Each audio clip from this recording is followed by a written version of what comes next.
Hi అండి, అందరికీ నమస్తే అండి. ఈరోజు అయితే నేను అల్లం వెల్లుల్లిపాయ తీసుకున్నా, 1 కేజీ తీసుకున్నా. తర్వాత ఎల్లుల్లిపాయలు 1/2 కేజీ తీసుకున్నా. ఇవి నీట్గా పొట్టు ఒలుచుకున్నా. అల్లం కూడా నీట్గా పొట్టంతా గీకి కడిగాను.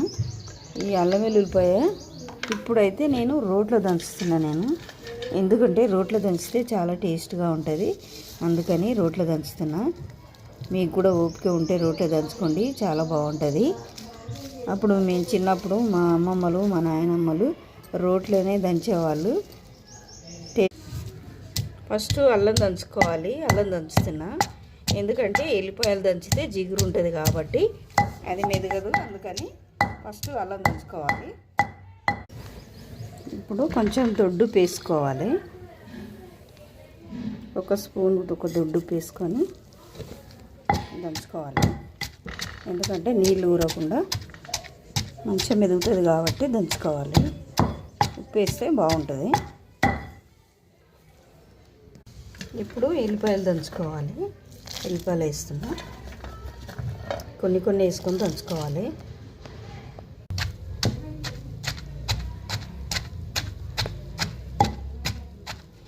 ఎల్లిపాయలు జారిపోకుండా ఇట్లా అంచు దంచుకుంటే మంచిగా మెదుగుతాయి. ఇవి బాగా దంచితే టేస్ట్గా ఉంటుంది.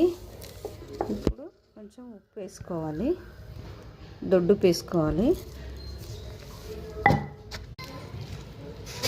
ఎల్లిపాయలు మెదిగినాయి. ఇప్పుడు ముందు దంచుకున్న అల్లం కూడా ఇందులో వేసుకొని 2 కలిపి దంచాలి. మళ్ళీ తర్వాత 2 కలిపి దంచితే 2 కలుస్తాయి కాబట్టి 2 కలిపి దంచాలి.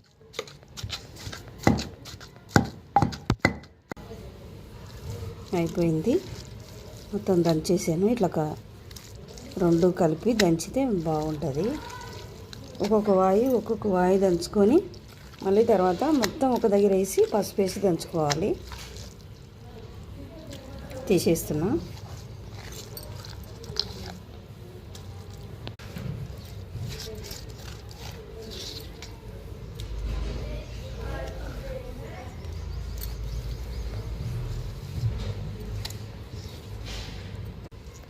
అయిపోయిందండి, మొత్తం అల్లం వెల్లిగడ్డ దంచాను. ఇది మనం ఇట్లా రోట్లో దంచుకొని కూరలు వండుకుంటే చాలా బాగుంటుంది. కూరలలో వేసుకుంటే చాలా టేస్ట్గా వస్తుంది. మరి మీరు కూడా నచ్చితే ట్రై చేయండి, లైక్ చేయండి, షేర్ చేయండి. Thank you.